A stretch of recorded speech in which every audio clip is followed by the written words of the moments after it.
Oh, purée. Le bonheur, ça se construit tout seul, pour un début. Ensuite, on rencontre quelqu'un et on partage chacun son bonheur. Et on mélange nos bonheurs et ça fait un beau bonheur. Ou bien, hein? Et maintenant, le mariage. Il y a ses hauts et ses bas. Le mariage a ses douleurs, ses peines, ses tristesses, ses frustrations. Le mariage.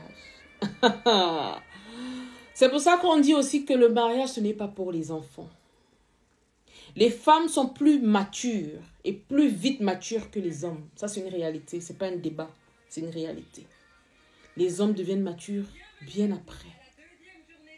C'est pour ça que vous voyez que quand une femme entre dans le foyer, elle prend sa place de femme sans regimber. C'est-à-dire que c'est entrer en elle. Maintenant, les mamans, quand vous mettez des fils au monde, éduquez vos fils. Parce que malheureusement, 80% des divorces aujourd'hui, c'est dû aux fils qui ne sont pas très prêts pour être des hommes mariés et qui créent des discordes à travers leur comportement dans leur propre foyer. Bonsoir les gars, j'espère que vous allez bien. Bon samedi déjà, on commence par là. Le gars avec qui je suis en couple aujourd'hui, je ne sais pas si c'est encore mon mari, ou si c'est mon colocataire, ou si c'est le voisin. Je ne sais pas. Ce que je sais, c'est que on est encore en couple.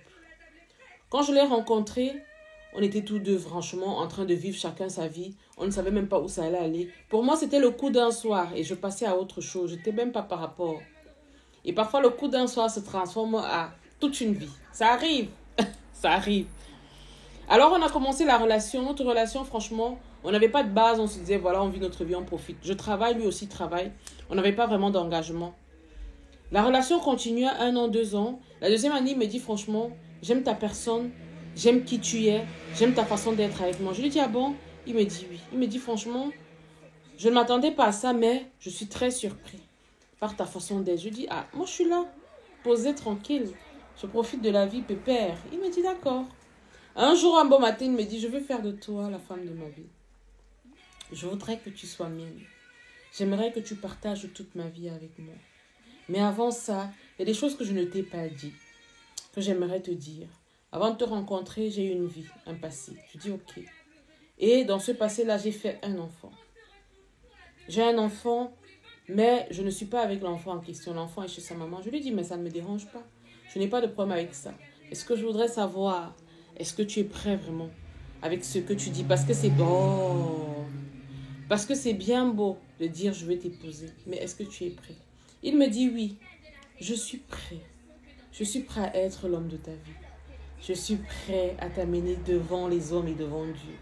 Afin que tu sois la reine d'un jour et pour toute la vie. J'ai dit d'accord.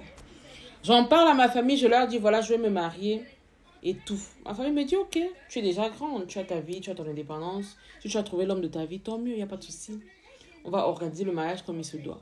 Alors on fait le toquet-porte, on fait la dot. On fait le mariage. Magnifique mariage. Franchement, rien à dire. Ma belle famille s'est super bien occupée de moi. Tout était ok. Honnêtement, je me suis mariée. Parfois, moi-même, j'étais surprise de savoir que je suis déjà mariée. Oui, ça arrive. C'est comme quand tu accouches pour la première fois. Parfois, tu te dis, mais je suis déjà maman. C'est moi qui ai porté cet enfant. L'enfant là est sorti de moi. C'est pareil avec le mariage. Tu te lèves un matin et tu dis, mais purée, je m'appelle Madame X. Choquant. Parfois, je n'en revenais pas, mais c'était ça. Le mariage, oui. Les coachs conseillent beaucoup les femmes. Soyez patientes, ayez le cœur. Vraiment, vous êtes des femmes. À quel moment vous conseillez les hommes? À quel moment vous conseillez les hommes dans leur foyer? La plupart c'est-à-dire que la plupart des séparations dans les mariages et que ça arrive au divorce, c'est parce que derrière, il y a un homme qui n'a pas su faire la part des choses. C'est pour ça que je vous dis, la femme est très vite mature et plus mature que l'homme. Ça, c'est pas un débat.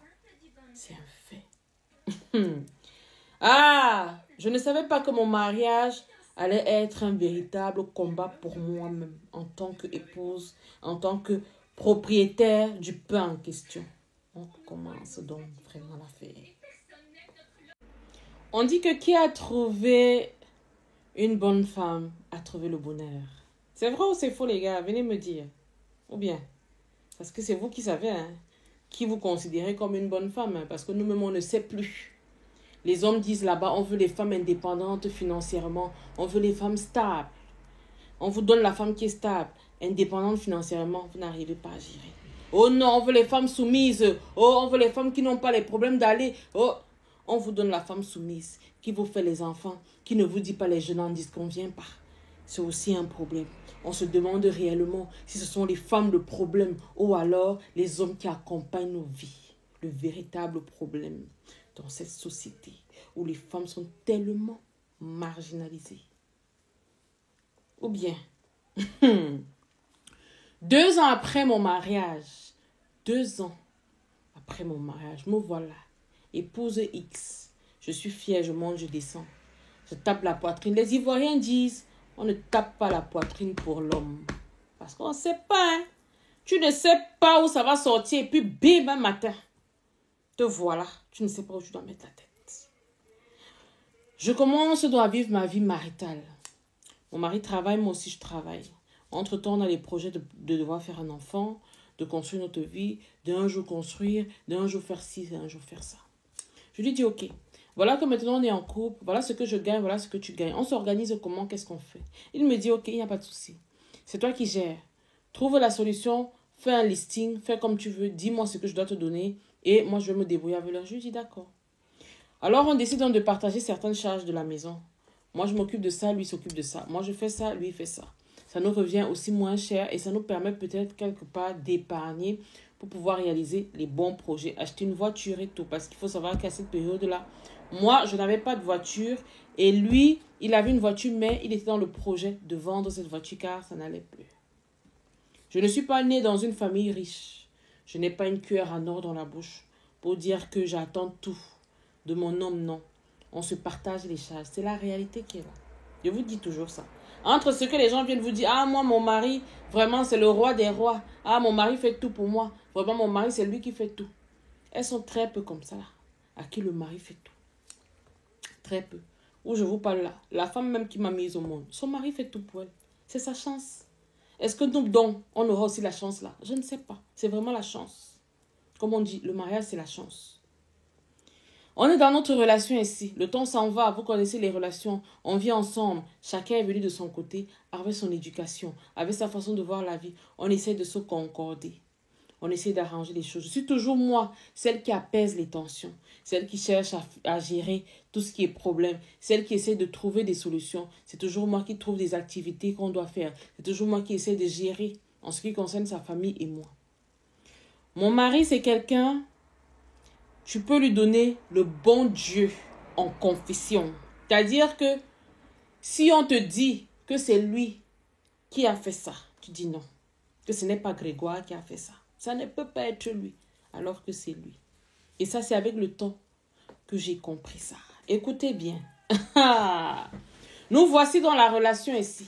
Je suis dans mon mariage ici. Je vis ma meilleure vie. C'est-à-dire que je suis avec un homme. Parfois, c'est moi qui dois lui dire non. Fais comme ça. Voici la position que j'aime. Voilà ce que j'aime.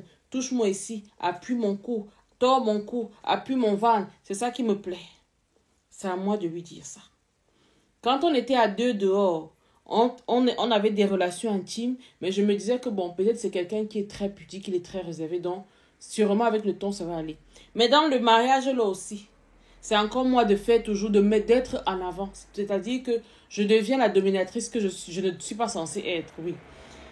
Je ne suis pas une dominatrice. J'aime moi quand on me domine en ce qui concerne l'intimité. Mais en face de moi, j'ai un homme qui ne fait même pas d'effort. Alors, je suis toujours obligée de moi faire un effort. Ça aussi, c'est une réalité dont les gens n'en parlent pas beaucoup. L'intimité. L'intimité.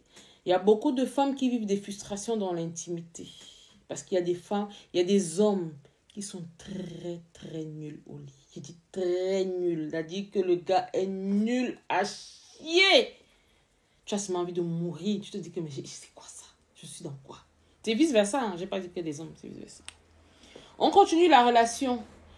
Pendant nos 1 an de mariage, on était là, on profitait, on essayait de faire des des compromis, des concessions, de gérer tout ce qui est à gérer, les dettes par-ci, arranger ici. Parce que vous savez, quand on se marie, on prend aussi des petites dettes quelque part. Oui. Le mariage, la première année, c'est pour rembourser les dettes. Écoutez bien. Et ça, pour moi, c'est comme ça que je vois le système du mariage pour ceux qui ne se sont pas mariés avec le riche de service.